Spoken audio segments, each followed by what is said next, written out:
B'Shem Hashem, B'Shem Hashem, Yisrael, Yisrael, Yisrael, Gavriel, B'Shem Yoriyeh, Me'achoi Refoei, V'al Roishi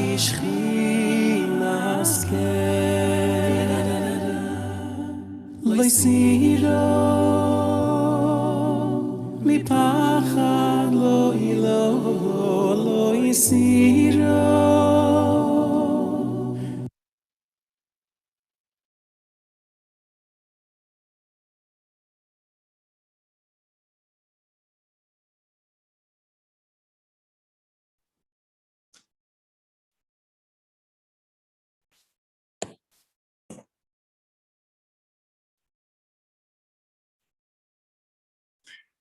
A wonderful, wonderful evening to one and all. And it's just past 8 o'clock, so we're going to get going here. And lovely to see you all online with us. I do invite you, and those who are willing to, I see some of you already turned on your cameras, which is great. It makes it a wonderful community feel when we get to see who's online together with us. So thank you to those of you who have turned on their cameras. And if anybody else would love to turn on their cameras, I'm sure we all appreciate it. So thanks for waving and hello all and good evening and nice to see you. Thanks for joining. I see blue skies. That must be the USA here joining us. Mervyn Danker from the USA. Okay, I see you nodding. Good to see you online with us. So welcome to one and all, and thank you for being online with us for what promises to be a very, very interesting and intriguing evening. But before I get on to our program for tonight, I would just like to mention, one second here. I would like to, first of all, welcome everyone and to mention how we've had wonderful, wonderful services at Sidlam Shul over the last few weeks. It's really picking up, the crowd's picking up nicely. People are starting to feel more comfortable in Shul, which is nice. It's safe. People are keeping at a distance from one another. They're keeping their masks on the entire time. So this is an opportunity to welcome one and all to join us for our services at Shul. It would be lovely to see you if you feel comfortable and safe. If you're going out anyway and exploring COVID times in the community, I would encourage you to embrace Shul as well and come join us. Yuri and Rav Daron Chiditz, our musical director, and the singers have been in top form. The davening's been lively and lebedik. It's quite amazing how, despite the challenges, one can have a good time in Shul too. So I take this opportunity to invite one and all to come visit us and to join us on our Shabbat services. Last year, exactly a year ago, it was around Yom HaShoah time, our Holocaust Memorial Day. And I remember reaching out to my mother, Mina and asking her and explaining to her that it's lockdown, as she knew, she's in Israel, it's lockdown, and our community is connecting via Zoom. It's the silver lining sometimes, the blessings behind the challenges. My mother has been researching, as I explained last year, the Holocaust for a number of years now, and I don't always get the opportunity to hear her because we're here in Johannesburg, and my mother and my father and my siblings are in Israel. So unless we go to visit, we don't really hear the research that she's done and the personal stories that she's experienced through her work in Holocaust education. And last year, as a silver lining of lockdown, we got to have my mother as a guest speaker on Zoom for us exactly a year ago in honor of Yom HaShoah, where she presented on her family's own personal journey. Well, here we are again, 2021, still in lockdown, not as harsh or strict as it was then, level 1, but nonetheless, it's a time to reach out. So Yom HaShoah just took place a number of weeks ago, and I reached out to my mom again, to my mother, and asked her if she has another presentation that she would be able to share with us. Happens to be that now is the Sfirat HaOmer, a time that we remember the tragedies of the Jewish people, in particular the loss of Rabbi Akiva's students, whom we mourn for during this time period of the Sfirah. So it's quite appropriate to stop and reflect and to think back to the times of the Holocaust, to the times that Jewish communities went through such difficult times, including here in South Africa, which we'll hear more about. So my mother graciously accepted the invitation a second time round. So this could become a tradition in COVID, or please God, out of COVID. So time will tell. But I want to welcome once again to our platform here, the Sidlam Shul Zoom platform, my mother, Mina, who is a Holocaust educator, also a child of Holocaust survivor, a Yad Vashem guide in Jerusalem, also a master's MA student on Jewish history at the Hebrew University in Jerusalem. So, ladies and gentlemen, please welcome, and you could do so by showing your screens, showing your cameras, giving our guest speaker a feel of the community. Thank you for joining us here. Over to you, Mum. Thank you very much for joining us. Just unmute yourself. There we go. And Ma'am, before you start, oh, there we go. Excellent. Okay, I was going to ask you to adjust your camera. That is perfect. Thank you. Great. Okay, good evening, everybody. Nice to see you back a year later. At least we're not in lockdown anymore. I can say that for Israel, thank God. Hopefully you'll be in the same position as us very, very soon, although I highly doubt it. Might be later than sooner, but Be'ezrat Hashem. We're keeping positive. We're keeping positive. So the talk I'm going to give tonight is in loving memory of my late father, whose yahrzeit was today, Yitzchak Tzvi ben Dvorah, Rabbi Stern's first son, second child, Tzvi, who I'm sure a lot of you know, was the first grandchild named after him. And he was the sole survivor of his family. He lost his three brothers and parents, aunts, uncles, grandparents, and really survived the Holocaust with just literally a handful of a few cousins. He never spoke about his experiences, and those of you who attended my last year's talk heard more about that. His neshama should have an aliyah. Okay, so as Rabbi Stern mentioned, I'm a MA student at Hebrew University. I've been there for a few years, actually. I'm finishing this year, Be'ezrat Hashem, please God. And it's been an amazing, amazing journey, quite challenging. Even though my Hebrew is pretty good, it's still, doing academia is not just talking everyday Hebrew. So it's definitely been challenging. And a few months ago, I had to hand in an assignment, and it was based on a book that enthralled me. I just said, this is unbelievable.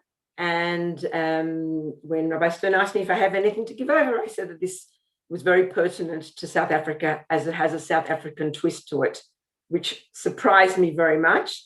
Maybe some of you know the background of the story I'm going to tell. Not to disappoint you, the South African twist comes in the last third of this talk, but I still think that the talk is very interesting, nevertheless, at least in my eyes. So the talk is based on, Yehuda, you allow me to share screen? Yeah, you can share your own screen. Okay. And do you want to make it into a slideshow? If you press that. Now, once again, I just want to get rid of you, I think. I did. Okay, I did that. Yeah. But can you make it into a PowerPoint? Yeah, there we go. Great. Okay. Excellent. So the talk I'm going to give is based on the book that you see in front of you, The Lie That Wouldn't Die, The Protocols of the Elders of Zion by Hadassah ben Ito, who you see on the right. A little bit about the author. She has a long line of credentials. She was an Israeli judge. She passed away in April 2018. So her yahrzeit is actually this month at the ripe old age of 92 years old. She served as a judge in Israel for 31 years. and also held a few times the Israel delegation to the UN General Assembly and UNESCO Conference on Human Rights. Throughout her travels, she was exposed to the lies of the protocols of the Elders of Zion, which I will explain soon. And she made the difficult decision to retire from the bench and devote her time and efforts to researching the subject extensively and writing a book revealing the forgery and deceit of the historical publication, The Protocols of the Elders of Zion. In addition to the author providing minute step-by-step details of the origins and dissemination of the anti-Semitic document from its beginnings in the beginning of the 20th century up until modern times, and the ramifications of the circulation of this vilification, she investigated in great depth trials in Switzerland and South Africa in the 1930s, which brought to justice disseminators of the protocols attempting to incite the general population to anti-Jewish hatred. The protocols were purported to be authentic minutes, 24 in total, of meetings of a Jewish secret government, the Elders of Zion, in which international Jewry was described as a satanic sect acting under the leadership of a group of elders who were planning to achieve world domination through violence and fraud. They would thereby weaken the authority of liberal governments and bring about the destruction of the social and economic structure of Christian states through constant strikes and artificial wage rises, thereby leading to undermining and eventually bankruptcy of these states. Ben Ito, in her book, addresses the following questions. What were the goals of the instigators of the protocols? What purpose did their espousal serve? How did the protocols succeed in being disseminated and accepted so broadly, despite it being known that they were total fabrications and lies? Why and how did anti-Semites in Switzerland and South Africa utilize and disseminate the lies of the protocols in order to serve their own agenda? And lastly, she doesn't deal with this very much, but we all know the answer. We will know the answer. How did the protocols incite entire nations against Jews and Judaism, eventually leading to the genocide of 6 million Jews in the Holocaust? The protocols were originally written just as in like scrap paper in Paris by Russian secret police. The most popular theory of the origins of the protocols was that the document had been adopted by the Jewish leadership at the First Zionist Congress in Basel in 1897. Therefore, the sessions of the Congress, instead of being seen as dealing with the establishment of a Zionist state, in reality, the Jewish leadership conspired to dominate the entire world. This was, of course, preposterous. All those who attended this Congress and the press who had documented the proceedings testified that it was completely open to the public without any possibility of secret meetings taking place. After making their way to Russia through representatives of the Russian secret police, the protocols from Paris, I mentioned, the protocols made their first public appearance in 1903 in a Russian anti-Semitic newspaper's Znamya, the Banner. This newspaper belonged to the Black Hundreds, who you see on the screen, a radical party which organized vicious and violent pogroms against the Jews and any state opponents in Russia. In order to ensure lasting published exposure, the protocols were printed as a book in 1905 by Sergei Nilus, who you see on the right, a Russian religious writer who, after being dismissed from an official position and becoming impoverished and estranged from his family, and subsequently suffering a mental breakdown, embraced fanatical religious mysticism and became obsessed with the danger facing the world with the imminent coming of Antichrist. This paved the way for the widespread publication of the book in every language, its world distribution not much less than that of the Bible. So you can see on the left, you can see the Russian version, the first book that was actually published by Sergei Nilus, and then we'll talk about the others in a moment. The year the protocols were officially released as a book in Russia was a very propitious year, January the 9th, 1905, when a peaceful demonstration by 140,000 workers demanding a constitution was brutally crushed and thousands killed, became later known as Bloody Sunday. This tragic event, coupled with the failure to prevent war with Japan in the same year, turned isolated acts of terrorism in a full-scale countrywide upheaval that marked the First Russian Revolution. Jews were seen by the Black Hundreds as arch-anarchists, leaders of the revolution, and the greatest danger to the throne and the autocratic regime. A little bit more about the Black Hundreds. They were an anti-revolutionary government-backed organization which resisted democracy and social reform, constitutionalism, and the influence of non-Russian groups, particularly the Jews. The Black Hundreds believed that no means were too cruel or inhuman to achieve their goals in using the Jews as scapegoats, as instigators of the revolution. The publication of the protocol served to incite the public to carry out pogroms against the Jews and to convince the Russian people that the Jews were responsible for all of Russia's evils and the revolution. Participating in the pogroms, the Russians were told they were not murdering defenseless victims, but were fighting the ultimate enemy, who must be totally destroyed. Despite the fact that Jews also belonged to other revolutionary parties, such as the Bund, the Socialist Jewish Party, Stalinist circles and the Black Hundreds maintained that all Jews were Bolsheviks and all Bolsheviks were Jews. No one could have predicted that the protocols would outlive the Russian Empire and serve as a delayed action landmine.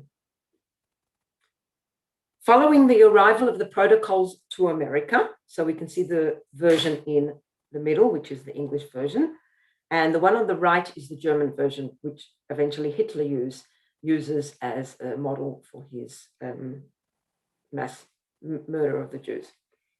So it arrived in America, and Henry Ford, a rabid anti-Semite and a motor car magnate, began espousing his hatred and vitriolic attacks against Jews through his newspaper, The Dearborn Independent, in 1918. The articles blamed the Jews for all the world's ills, from instigation of World War I to the Russian Revolution. Later, articles claimed the Jewish conspiracy was the cause of all of the evil in American society and were published in a pamphlet titled The International Jew or the Eternal Jew, which you can see on the screen, which was translated and distributed worldwide. This is Henry Ford in the middle. The national sales force and assets of Ford Motor Company were deliberately being used to spread Jewish hatred. Ford's virulent anti-Jewish rhetoric was harshly condemned by 50,000 churches and distinguished Americans. He subsequently lost a lawsuit accusing him of libel and was forced to apologize to the US Jewish community and give assurances that the anti-Jewish attacks in his newspaper will cease and circulation of the anti-Semitic pamphlets will be withdrawn. Unfortunately, it was too little, too late, as it was impossible to destroy his widely distributed books, and in Germany, their circulation only led to further support of Hitler and Nazi ideology. In the course of her research of the invention and dissemination of the protocols, Hadassah Ben Ito researched some trials around the world, which sued for libel those neo-Nazi groups which circulated the protocols to serve their own anti-Semitic agenda. The two trials I will talk about today are the ones in Bern, Switzerland, between the years 1933 and 1935, and in Port Elizabeth, South Africa, in July 1934. The trial in Bern was between the Jewish communal organizations and the far-right Swiss National Front for distributing the protocols at a Nazi rally held in a casino. The flag that you see on the left is the flag of the Swiss National Front, which was a neo-Nazi group in the 1930s in Switzerland. The suit was targeted at the publishers of the book, and its goals was to put a stop to its publication and to prove that the protocols were nothing but a vile fabrication. When investigating the origins and spread of the protocols, the Jewish lawyer representing the plaintiffs, George Brunswick, couldn't find a photo of him, discovered that although the publication was widely considered as a total forgery and containing absolute lies, it had nevertheless been used as a tool to incite hatred against the Jews around the world, leading to pogroms and much loss of life, as we talked about. In his search for witnesses for the trial, the lawyer discovered a number of potential candidates who had had personal exposure to the protocols and who could bring concrete evidence that they were a forgery and contained utter lies, and only were disseminated to discredit the Jews worldwide. In the trial, the Swiss National Front received financial backing and material from the German Nazi Party and was primarily defended behind the scenes by the leader of the neo-Nazi organization in Bern, Hubold von Roll, and one of the organizers of the rally in which the protocol booklets were distributed, Boris Totli. Boris Totli was a Russian rabid anti-Semite who blamed Jews for the loss of his parents' business, and he belonged to various anti-Semitic organizations in which he played an active part in international agitation against Jews. The defendants also found support for their trial in Ulrich Fleischauer, who you see here, who headed the Nazi headquarters in Erfurt, Germany, and the organization World Service, which was a center of dissemination of anti-Semitic propaganda funded by the Nazi Party, which strived to establish an international counter-organization to combat international Jewry. Fleischauer took central stage in the trial. Fleischauer's real goals in the trial was not tied with the validity of the protocols, but to present a confrontation between Jews and Aryans, Jews and the German Reich, with the end goal to influence public opinion about the Jews, as was being done in Nazi Germany, and to rid the world of them. They would present the Jews to the world in all their ugliness as a threat to the peace and stability of the rest of the world. In her research of the Bern trial, Benita was confronted with evidence of the existence of an international network of individuals and organizations bound together by the hatred of Jews, created with the express aim to implicate the Jewish people in every possible crime and present them as the world's greatest danger to world peace and to all Christian countries. To Ben Ito's surprise, the defense's evidence presented in the trial was not in any way backed up by any honest attempt to discover the authenticity of the protocols and the alleged Jewish guilt. On the contrary, the defendant's aim was to manipulate the facts and invent methods to subvert the truth. For lack of valid evidence of the authenticity of the protocols, the defendants invested their efforts into discovering incriminating material against the leaders of the Jewish community involved in the trial, and particularly the Gentile court-appointed expert, Karl Albert Loosely, who you can see on the picture in the right. The first fellow with his bald head towards us is the Judge Walter Meyer, court experts Karl Loosely, who I just mentioned, and Arthur Baumgarten, another lawyer from the Jewish community. Their goal was to get public opinion on their side through the media and to successfully blame the Jews for all the world's evils, particularly at a time when the world was suffering from economic depression and the threat of communists, otherwise known as a Jewish organization. Fleischauer considered the trial of great moral and psychological importance, which must be won so that no Jew would ever dare institute similar proceedings again.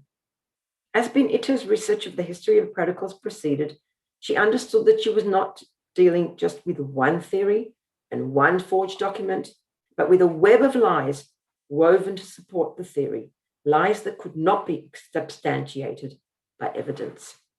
A key witness for the plaintiffs was Vladimir Berstov, who you see here, a prominent Russian who had held important positions in Tsarist Russia and was anti-Bolshevik and anti-fascist. He had been deeply disturbed upon discovery of the forgery, the protocols, and had gone about trying to discredit them and revealing the truth. Burtsev provided George's, the lawyer, the Jewish lawyer, with a document with a statement made by a former director of the Russian secret police, substantiating the allegation that the protocols were a forgery and were only used in agitating violence against the Jews due to their alleged role that they played in the Bolshevik Revolution. The head of the Russian police was not alone in his beliefs. The document provided by Burstov was key evidence for the plaintiff's case. It was the vital testimony of the witness for the plaintiffs, Henry Rollin, former secret agent of the French Secret Service, which opened the legal team's eyes to what they were actually facing in their lawsuit. It was the horrifying revelation of the fact that Hitler had made use of his protocols in his book Mein Kampf, and later in the shooting pits in the Ukraine and in the extermination camps. Hitler is quoted as saying, "I have read the protocols. It simply appalled me, the stealthiest of the enemy and his ubiquity. I saw at once that we must copy it in our own way, of course." Benito marveled at the fact that the book can lead to mass murder, yet banning dangerous, malicious forgeries such as the protocols was seen as a suppression of freedom of expression. In fact, anti-Semites had discovered that printed lies were their best weapon against the Jews, as they are sold to innocent people and placed in prestigious libraries and thus gain legitimacy. In George Brunswig's summary in the Bern trial, proving the protocols were a forgery was not the central issue, but to confront the allegation of the existence of the Jewish conspiracy and prove the real motives behind the publication and distribution of the protocols. The trial was ultimately decided in favor of the plaintiffs, and the Swiss National Front was ordered to pay a symbolic fine and court costs. However, the trial became significant for both international coverage and the extensive evidence presented, thereby demonstrating the falsehoods espoused by the protocols. Despite the fact that justice was done in Switzerland, unfortunately, the lies of the protocols continued to spread unabated in Nazi Germany, eventually leading to the extermination of the Jews of Europe and millions of other people considered enemies of Nazism. Another similar trial which Benito researched for her book was one that took place in far-flung South Africa in the major seaport city of Port Elizabeth. I know that you're in the center of the world, but not for the world. This trial took place prior to the one in Bern in July 1934 and provided the Bern plaintiffs with valuable information and strategies for the trial. Although the trial in South Africa was a victory for the plaintiffs, the legal team felt that the lawyers in Bern should be prepared for the type of defense they might expect. As Hitler's Nazi ideology was gaining popularity and importance in Germany, racist ideas were spreading to other countries. The document based on the protocols was used by the neo-Nazi organizations in South Africa, and it was even more dangerous than the original forgery, as while most intelligent, balanced South African Gentiles saw the protocols as the evil forgery that they were, this ingenious document, which I'll show you soon, promoted lies of a local conspiracy of Jews aiming to attain domination of South Africa. The false claim that the document was stolen from a synagogue in Port Elizabeth, the synagogue which I just showed you before, and purportedly signed by a rabbi, led credence to the claim. But let's look what we have on our screen. You probably heard about the South African grey shirts. Here is a rare and very unique display of South Africa's very own Nazi Party shirts, flags, and bunting. Of interest is the use of orange, blue, and white in the Nazi swastika configuration. This was intentionally done to reflect the national colors of the South African flag at the time. The orange, blue. And on the right, you can see the judgment, advertisement of the case, the libel action at Grahamstown, the grey shirts, Reverend A. Levy, which you can see at the bottom again, against the, we'll come across those names again. Following is a quote from the document. So what happened was these grey shirts allegedly had stolen a document from the synagogue. And this is the document that they had stolen. It was allegedly written by the rabbi. I mentioned to you before several times at our council meetings of the select that we are pure people. The Nordics in our eyes are in no way different to the Chinese dogs or the Turks. They are all our destroyers, our enemies. The Christian religion, this mistake, actually copied it from the internet, is wrong. Christ in the Jewish sense was a false prophet, born of the womb of a foul bitch who was in our eyes never married to Joseph. In our Talmud Torah and other holy books, it does say that the Gentiles will be made to drink the piss and eat the dung of the Jews. So this was allegedly written by the rabbi. And as you can see, there's already a mistake with the use of Talmud Torah. Talmud Torah is, like a school. And I'm going to show you some other misuses. And to think that the gray shirts would say that a rabbi wrote this document, which was full of errors, is just unbelievable. Despite the members of the South African Jewish community hoping that the document would not be considered worthy of any significant attention, after it was printed in a local paper, it gained popularity and credence. Therefore, despite the inaccuracies on the document, for example, Talmud Torah is used incorrectly, and poorly formed handwritten Hebraic characters, the Jews feared the spread of this forgery would bring calamity on the South African Jewish community. And I'm just going to show you some more inaccuracies of the document. This is a quote. To much laughter, the Reverend Abraham Levy of the synagogue pointed out that the Hebrew letters of the top of the document meant kosher lePesach, a phrase always appearing on articles of food or drink and never applied to literature. The letter R in Hebrew on the document looked like a D. This and many other things signified that the writer of the document knew nothing at all about Hebrew. Some of the exchanges were tragically absurd. Thus, von Moltke, one of the neo-Nazis, asked the Reverend, do the Jews keep two sets of Talmuds, one to produce in court and one for themselves? On another occasion, the Reverend asked who in truth was likely to use my synagogue for secret purposes, to which Inch, another neo-Nazi, replied, who is likely not to? Didn't Jacob use camouflage to get the birthright? After the rabbi discovered this document, this forged document, he was left with no choice but to sue the forgers of the document in a court of law. Reverend Abraham Levy filed for damages, naming the defendants Johann Strauss von Moltke, David Hermans Olivier Jr., and Henry Victor Inch. The rabbi was represented by Mr. Reynolds K.C. King's Counsel and Mr. E. Stewart. The court case, as mentioned above, took place in July 1934, and as the case progressed, it became clear that the court would not only have to pass judgment on the authenticity of the local documents, but also on that of the protocols. As luck would have it, Nachum Sokolov, who was a Zionist leader, and he was the president of the World Zionist Congress, was visiting South Africa at the time of the trial. He was a contemporary of Theodor Herzl. He was linked directly with the protocols as he was at the first Zionist Congress in Basel in 1894, the very venue where the protocols were allegedly promulgated. So he testified at the case, and I'm going to read some of the things which were said at the case. Sorry, how do I go back, Yehuda?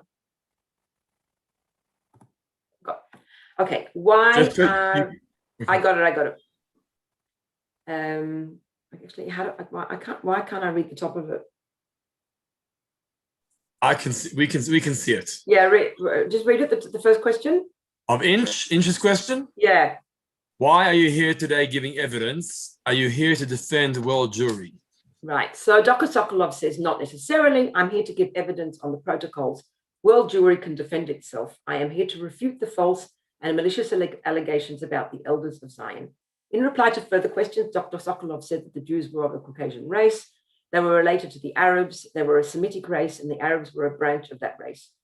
He did not know that the film business was controlled by Jewry, said Dr. Sokolov, because that's something that Inch had said. Inch says, we're going to go down to the second question of Inch. Can you give the name of any paper in the world that is not controlled by the Jews or their advertisements? Dr. Sokolov, I do not know that the Times, the greatest paper in the world, is not controlled by the Jews.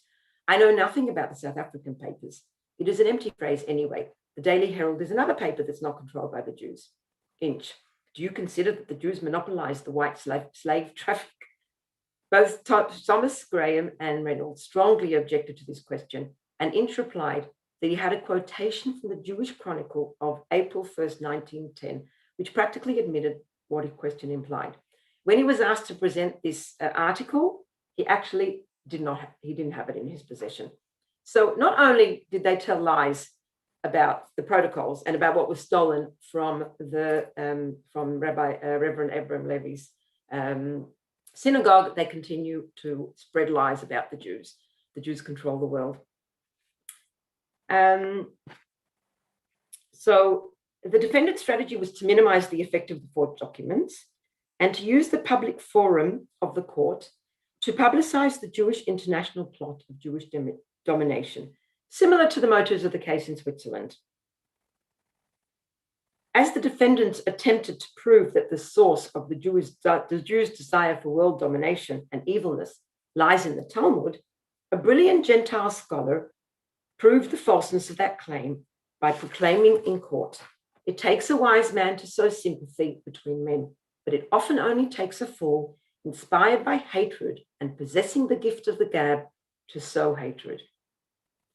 One of the Nazi defendants, Olivier, stated, "If necessary, at the present moment, I would not mind if the Jews were burnt and their Bible burnt." Ben Ito writes that all those present in court thought that Olivier's words were that of a lunatic. But who was to know how prophetic they were? Furthermore, Ben Ito, after her review of the defendant's preposterous Jew-hating testimony, was astounded that this did not serve as a warning to world Jewry of the impending disaster, just a few years following the case. It goes without saying that the trial was overwhelmingly won in favor of the plaintiffs. The defendants were charged with forging a document and spreading lies about Jewish world domination. The initiator of the libel, Henry Victor Inch, was given a harsh sentence of over 6 years in prison with hard labor as a deterrent to a repeat performance of a similar libel in the future. I've sent to Rabbi Stern another lengthy article about the case if you want to read more details, and he's going to put it on the chat at the end. So throughout history, the Jews have always been scapegoats for various calamities, wars, and plagues. They've been accused of using magic, wielding their powers to bring evil to the world, of poisoning wells, and plotting to dominate the world. Despite these accusations having been proved as libels and malicious lies, throughout the ages they resurfaced again and again, bringing upon the Jews violence and pogroms. False accusations against the Jews in the form of the protocols of the Elders of Zion were created in the 20th century, as I mentioned, the document which would wreak havoc between the nations of the world and the Jews.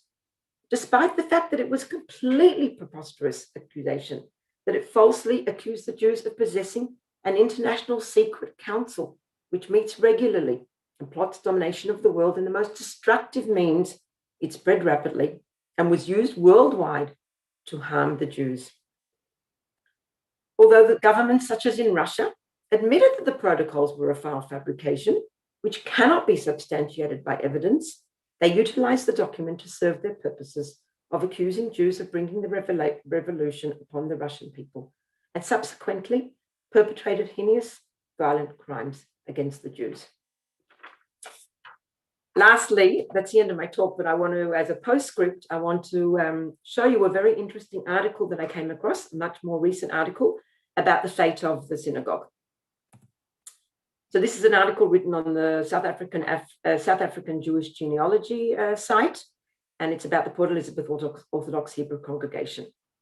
The editor is Dr. Sol Isroff, and it was written in 2000, 2003, 2004. South African synagogue celebrates 90th anniversary of its consecration. Cape Town, December 29. If not for timely interventions, a synagogue in the South African coastal city of Port Elizabeth might have joined the scrap heap.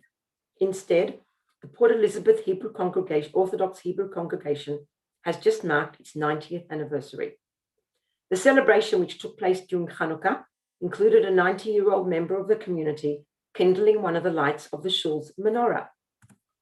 The congregation was formed in 1908, catering mainly to Eastern European Jews who had escaped pogroms and persecution in the Russian Empire.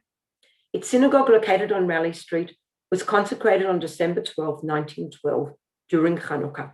The architect was Orlando Middleton, an exponent of the Art Nouveau style, which he incorporated into the facade of the Byzantine design synagogue with its turrets and keyhole windows. Its unique architectural features later ensured its protected status as a national monument. In 1954, the congregation joined with the Western Road Hebrew congregation, with the resulting Glendinvale Synagogue becoming the main house of worship in the city. While the Western Road Synagogue was sold and later demolished, a group of concerned congregants brought the Raleigh Street building to ensure it did not suffer the same fate. It stood vacant for many years. Its windows were broken, fires broke out, and brass fittings, including its magnificent chandelier, were stolen. You want to read the top, please?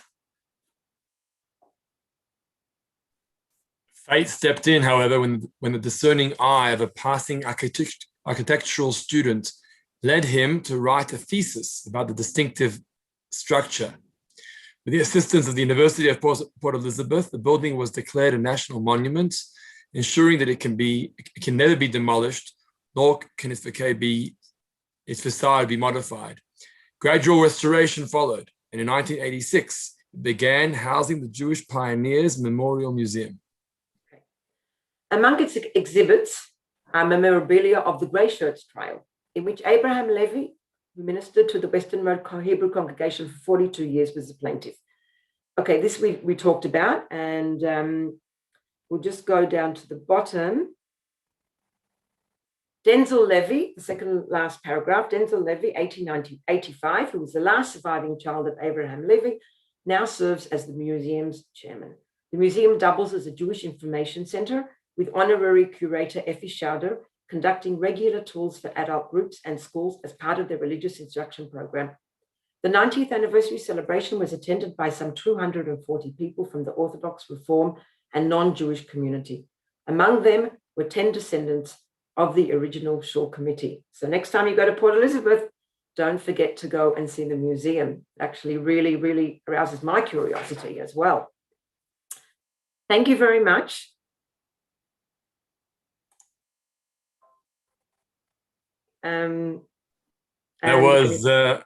That was fascinating. There are some comments coming through, and then maybe I'm going to share some of them. First of all, you mentioned, first of all, thank you very much for your time and effort put into researching this. We know that someone mentioned that 4 of Reverend Levy's grandchildren are actually online with us this evening. Some of them from London, I think. We can maybe pull them up. You mentioned that maybe they can share more about the chairman, because in 2004, right, there was a chairman, 85 years old, who was present at the 90 celebration of the synagogue, right? That's what you mentioned? Yeah. Okay, so we'll see that now, if we can pull them up. But maybe they have some corrections to make or additions. So we're going to try. If they can just tell us. Yeah, Denzel is Marilyn and Fennell's father. He passed away in 2017. Can you see the comments? Oh, I'm getting the private comments here. Denzel passed away in 2017 at the age of 100. So that was just a few years ago. The family who's posing to me privately, if you'd like to come on to join the conversation, I'd like to pull you up. So just send me a message if you're comfortable in me pulling you up on the screen. I'm sure our presenter tonight would love to engage with you directly. Let's see what other comments have come through.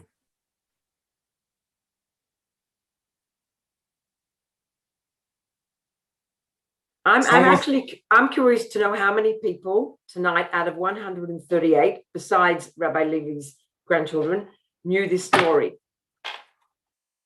Okay, well, people can put that into their comments, or they could put their thumbs up on their own screens to see if they want to do that. Someone asked the question, where are the shirts displayed? The Nazi South African propaganda. Where is that from? Within the synagogue? Because apparently some of the stuff is displayed in the synagogue museum. Yeah, I don't know. It sounds like it. I don't know. I didn't research the museum. That's really, the postscript was just something that I decided to add, but I didn't really research about the museum. So I guess if you just look up Google in the museum, you'll probably find what's in there. But it sounded like that. Okay. So once again, a request to the Levy grandchildren who are online. Oh, here we go. Okay, I've got someone here who's willing to speak. We'll find out more about who this is in a second. Give me a second here. A lot of interesting chats here. Someone's father participated in the demonstrations against the grey shirts. And Melanie from Cape Town didn't know. Okay. Okay, Fennel. Just Hello, unmute Fennel. yourself. Hi, Fennel. Hi. So tell us where you're from and how you related. Okay, so I am living in London. My father was Denzel Levy, the son of Reverend Abram Levy, and we grew up knowing all about the grey shirt trial. As far as the museum is concerned, I have a feeling that it is now closed for whatever reason. And I don't know, but some of the papers and things might have been transferred to the Jewish Museum in Cape Town. So if anyone wants to check that out, it could be that. Okay. Fennel, is Marilyn your sister? Yes. Let's pull her up as well. And you were born in South Africa? Yes, we were both born in Port Elizabeth. Oh, really? Okay. Yeah, and I don't know if my cousin Michelle, who lives in Australia, she's there, and my cousin Jeremy, who lives in Johannesburg, is also there. So I don't know, they can unmute themselves as well. And do you have anything to add about the trial or correct? No, because I wasn't even born. But, no, but you must have read up on it. No, well, we just know exactly what you said. So, okay. Pesach writes here. Yeah, my father wrote his life story, and the books were available from the shul in Port Elizabeth. I don't know whether there are any left because that was about 5-6 years ago. Okay, here's Marilyn. Where's Marilyn based? No, just unmute yourself. Hello, hi. I'm Marilyn, also where are based you in based? London. I'm also in London. And what Fennel may or may not have said is that when we were going through my late father's papers, we found the original notes that my grandfather had made during the trial, which we handed over to the Raleigh Street Museum. But we think those notes may have been transferred to Cape Town. But it was fascinating to see his own handwritten notes from the trial. Contemporaneous. Yeah. Okay. I've got nothing more to add. Okay. You see, you're very proud of him. To join the conversation, here's Alan. Let's see, Alan Zinoba. You know Alan? You all know Alan? Yes, we do. Okay, Alan, unmute yourself and tell us your connection here. I'm from Sheffield. I live in Sheffield now, but I used to live in Port Elizabeth. I was born there. I knew Fennel and Marilyn and Jacqueline and various other Levies. My mother was very, very friendly with their stepmother, Paula, who was the second wife of Reverend Levy. My mother and my much older sister were members of the Western Road Synagogue, which, as you said, was demolished, flats were built. And then he joined up with the Raleigh Street Synagogue, which was much more orthodox. It was very, very towards the right. My late father was a member of the Raleigh Street Synagogue, which is now the museum. And the rabbi at the time was a very old Jewish man called Rabbi Valenchik, who only spoke Yiddish. And I can remember as a 5-year-old, 6-year-old sitting through sermons, because we used to go there to the Raleigh Street shul. But then that closed and the Western Road closed and everybody went to the Glendinning Vale. But the Western Road Shul, a rabbi came there, Rabbi Weinstein, in the early 50s. And my sister was very taken with him. There was a lot of music and youth activity, something totally new. Interesting place, Port Elizabeth. There's somebody else, Alec Golden, who's also watching tonight, and is Val Abrat, who's the daughter of Effie Schauder, who set up the museum. I don't know if she wants to come on. If Alec puts on his video, we can then add him to the call. Alec, here we go, Alec, 1 second. And Val Abrat. Hold on. There he is. Oh, there's Jenny. And Val, let's see, 1 second. Abrat, here we go. Val, start your video. We'll add you to the call too. This is fascinating. So I also grew up in Port Elizabeth and know almost everybody on the screen from Port Elizabeth. We were all aware of Reverend Abraham Levy's plight and what happened to him. And he became known as a real hero amongst the Jewish people in Port Elizabeth. He was a wonderful man. I remember him myself, probably at the age of 6 years of age. And of course, this all happened before the war, before we were born. But most of the Jewish people in Port Elizabeth knew all about it. And I was also actually aware about Alan's mother's association with Reverend Levy's second wife. It's a great part of history. Thanks for sharing that. What wasn't mentioned in the talk is that certainly my family had a book all about the trial and full details, which was written in South Africa, probably in the 40s, late 30s. And my sister has a copy, but she lives in London. It used to be on her bookshelf. I can't remember the name of the author, but it was quite a well-known book. It's on the chat. Someone just posted it now, right? Someone just posted that name now? Yeah. Mark Lazarus called The Challenge. Okay, Mark Lazarus. Okay, yeah. Okay, fascinating. Well, good to know. That's good to know. I'm going to try to get my hands on that. Hi, Val. How are you? I'm good, thank you. Where are you based? Already, I'm ready for bed. But anyway, I've been enjoying the talk very, very much, and the chat and the reunion of all the Port Elizabeth faces.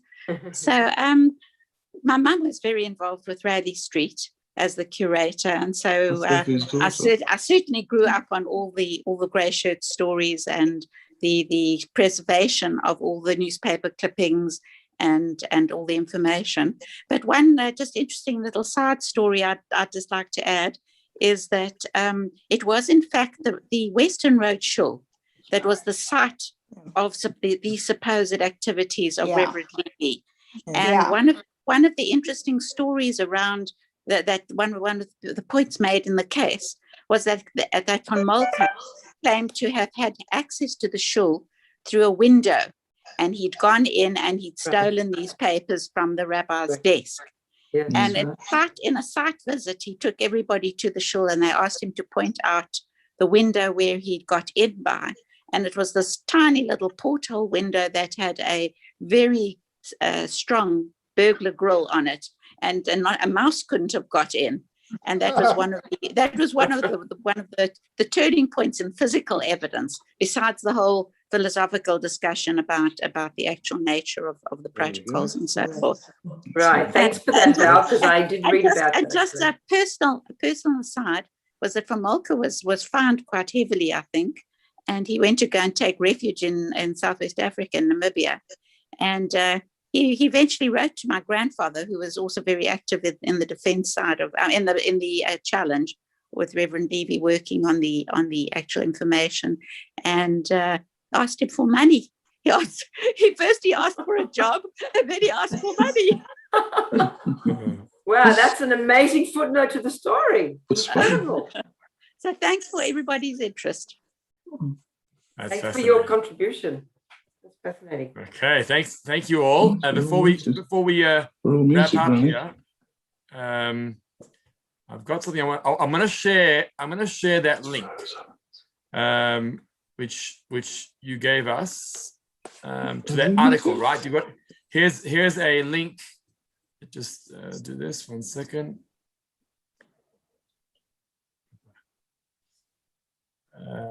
Right. So here's a link to the article that you suggested that speaks more about the South African story, right?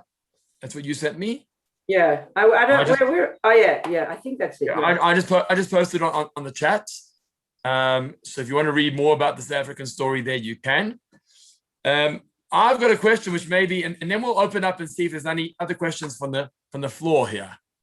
Could such a thing happen today, where a document is forged and somehow spread internationally and bought by the world, like literally one newspaper after the next?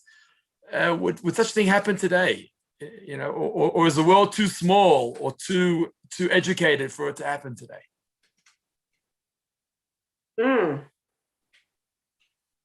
Just thinking out loud. While you think about that, we're going to open the floor up for. Well, here's one answer. Okay, I see here Lisa Sarzen, the great-grandchild, has written a thesis on the case for her doctorate. Mom, you may want to look into that. Yeah, wow. Michelle, how are you going to give us, maybe Michelle can give us a contact number for Lisa or an email address for Lisa Sarzen. Okay, maybe send me a private message, Michelle, with an email address for yourself or for Lisa directly. Razan, thank you for your message. It's very relevant to South Africa's story of the apartheid, absolutely.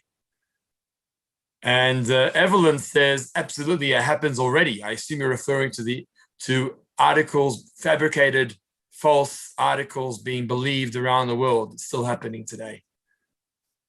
Right. Okay. It's possible. I just had a thought that it's possible due to the Holocaust that there are more laws in place about malicious lies. I'm not sure. I'm just suggesting. Okay. Good. Mom, there's Michelle Newman's address to find out about that doctorate that was written in Sydney. Okay. About this theme. Okay, so now we're gonna give a chance and see how it goes to open up the channels. You can either thank the speaker for tonight or question the speaker of tonight in a nice way if you want, or add value to the conversation. There's a link to the thesis above. You can find the link. Pesach found you the link. Yeah. Oh, thank you. See that? Yeah. That takes you directly to the thesis. Okay. All right. So now the channels are open. Here we go. Feel free to unmute yourself and contribute.